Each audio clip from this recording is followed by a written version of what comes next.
कराची में खौफनाक इस वक्त जो वो सर उठाने लगा है। 13 बच्चे जो वो हलाक हो चुके हैं, जबकि सिंध इन्फेक्शन डिजीज अस्पताल नीपा के अंदर 30 केसेस रिपोर्ट हुए थे, जिसमें से अफसोसनाक तौर पर 13 बच्चे जो वो हलाक हो चुके हैं। मजमूई तौर पर पूरे पाकिस्तान से 308 खौफनाक के केसेस रिपोर्ट हुए हैं। अगर बात करें डेथ्स की, तो एक HIV का मसला पहले ही जो वो कराची में चल रहा है, उसके बाद अब खौफनाक ने भी जो बच्चों का पीछा करना शुरू कर दिया है। सिंध भर समेत कराची में सिर्फ इब्तदाई 6 माह में, जनवरी से लेकर अगर हम जून तक के आदादोशुमार की बात करें, तो 13 बच्चे हलाक हो चुके हैं। Sindh infection disease hospital NIPA, जो कि इन्फेक्शन के हवाले से माहिर हॉस्पिटल समझा जाता है, वहाँ पे 30 केसेस जो वो जनवरी से लेके जून तक जो वो रिपोर्ट हुए थे, जिसमें से अफसोसनाक खबर ये है कि 13 बच्चे जो वो उनमें से जाबाक हो चुके हैं। जबकि अगर मजमूई तौर पे पूरे पाकिस्तान में केसेस के हवाले से बात करें तो 308 मुश्तबा केसेस जो वो रिपोर्ट हो चुके हैं। अदादुशुमार हैं, इन अदादुशुमार में अगर हम सूबा सिंध की बात करें तो सूबा सिंध जो वो हर तरह जो वो बीमारियों में फिर आगे है। 113 केसेस जो वो सबसे ज़्यादा सूबा सिंध में रिपोर्ट हुए हैं। इसके बाद अगर हम बलूचिस्तान की बात करें तो वहाँ पे 64 केसेस रिपोर्ट हुए हैं। खैबर पख्तूनख्वा की बात करें तो वहाँ 87 केसेस जो वो रिपोर्ट हुए हैं, जबकि पंजाब जो वो उससे कम है। इस तरीके से दीगर जो शहर हैं वहाँ पे भी जो केसेस रिपोर्ट हो रहे हैं। अफसोसनाक बात यह है कि शरह अमवात सिंध में जो वो सबसे ज़्यादा है। 13 बच्चे जो वो सिंध इन्फेक्शन डिजीज़ हॉस्पिटल के अंदर जो वो हलाक हुए।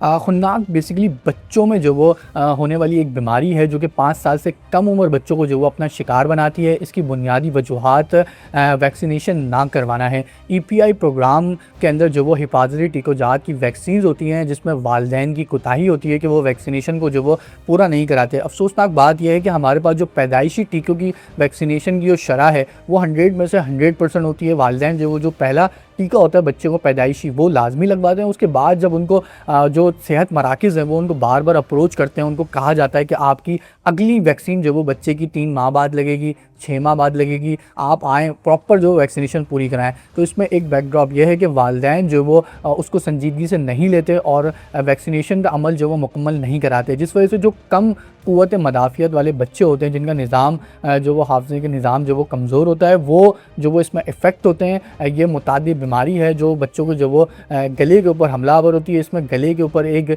झिल्ली बनती है जो बच्चों को सांस लेने में जो वो इंतहाई दुश्वारी का सामना होता है। ये कम क़ुव्वत मदाफ़ियत वाले जो बच्चे होते हैं सिर्फ उन्हीं पे हमलावर होती है। उसकी बड़ी वजह यही होती है कि ये EPI प्रोग्राम्स के अंदर जो वो इनकी वैक्सीनेशन होती है हिफाजती टीकाजात के अंदर, वालिदैन जो वो उसको पूरा नहीं करवाते, जिस वजह से ये वो बच्चों को अपना शिकार बनाती है। इसकी अलामतों के अंदर बच्चों के अंदर जो वो बुखार का होना, दर्द होना गले के अंदर, गले के ऊपर जो वो गदूद सा जो वो बनने लगता है, जिससे ये ज़ाहिर होता है कि बच्चे के अंदर वो जो बीमारी जो वो नमूदार हो चुकी है। उसके बाद जब उनको हॉस्पिटल ले जाया जाता है तो उसके अंदर टेस्ट होते हैं। टेस्ट के बाद इसकी तशख़ीस होती है कि ये खौफनाक, जिसको इंग्लिश में डिफ्थीरिया भी कहा जाता है, ये बीमारी होती है। और इसके बाद बचने के चांसेस जो वो तकरीबन ना होने के बराबर होते हैं। अगर इसकी पेचीदगियाँ बढ़ जाएँ तो इसकी शरह अमवात जो वो 100% होती है। माहिरीन ये भी बताते हैं कि अगर वालिदैन संजीदगी से जो वो इब्तदाई मरहल के अंदर ही अपने बच्चों की प्रॉपर वैक्सीनेशन कराएं तो उनको जो वो इस ख़तरनाक जो वो बीमारी खन्नास समेत दीगर जो मुतादी बीमारियां हैं उनसे जो वो बचाया जा सकता है।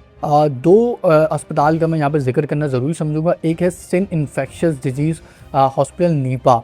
ये हॉस्पिटल तिब्बी सहूलियात के हवाले से जो वो किसी प्राइवेट हॉस्पिटल से कम नहीं है। वहाँ पे मरीज़ों को जो वो बेहतर से बेहतर सहूलियात फराहम की जाती है, लेकिन उनके पास सहूलियात तो मौजूद हैं, लेकिन उनके पास इतनी तादाद नहीं है कि वो मरीज़ों को एडमिट कर सकें। उनके पास जो फैसिलिटीज़ हैं वो महदूद हैं, उनके पास बेड्स महदूद हैं, उनके पास वेंटिलेटर्स महदूद हैं। ज़ाहिर है सूबा सिंध नहीं बल्कि पूरे पाकिस्तान से बच्चे हो गए या बड़े हो गए, वो मुख्तलिफ़ अमराज का शिकार होकर जो वो कराची का रुख करते हैं, यहाँ पर बड़े अस्पतालों का रुख करते हैं। तो इसी वजह से जो वो अस्पतालों को लोड बढ़ता है, जिसमें एक Sindh infectious disease hospital NIPA है, जहाँ पे इन्फेक्शस के हवाले से जो मुतादी अमराज होते हैं उनके जो पेशेंट्स हैं वो लाए जाते हैं, जिसमें बच्चे भी बेहद होते हैं और बड़े भी होते हैं। दूसरे अस्पताल का मैं जिक्र करूँगा बच्चों के हवाले से NICH कौमी इदारा बराए सेहत अतफ़ाल, जिसको जिना हॉस्पिटल का नाम भी दिया जाता है कि छोटा जिना जिसको कहा जाता है। वहाँ पे सिर्फ बच्चों के जो वो एडमिशन्स होते हैं। अगर हम वहाँ की सूरत हाल की बात करें तो वहाँ पे डेली की OPD इतनी ज़्यादा है कि उनको आधे से ज़्यादा बच्चों को जो वो रेफ़र करना पड़ता है,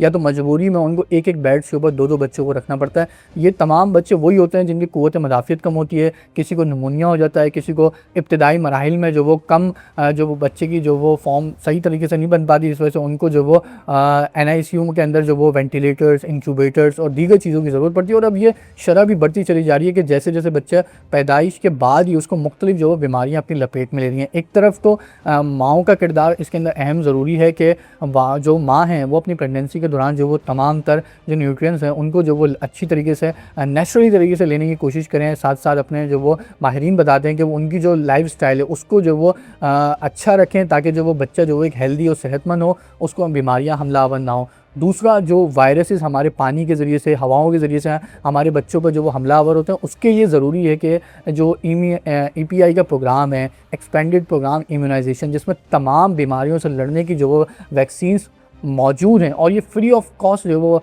बच्चों को जो वो लगाई जाती हैं, चाहे आपका बच्चा कमज़ोर हो या ना हो, लेकिन आपको नहीं पता कि वो कब किस वायरस के जो वो लपेट में आ सकता है। तो इसीलिए ये प्रोग्राम रखा गया है, ताकि जिसमें जो आप अपने बच्चों को ना सिर्फ पोलियो के कतरे पिलाएं, बल्कि वो तमाम वैक्सीनेशन वक्त पर मुकम्मल करवाएं, ताकि आपका बच्चा जो वो इन ख़तरनाक बीमारियों का जो वो शिकार ना हो सके।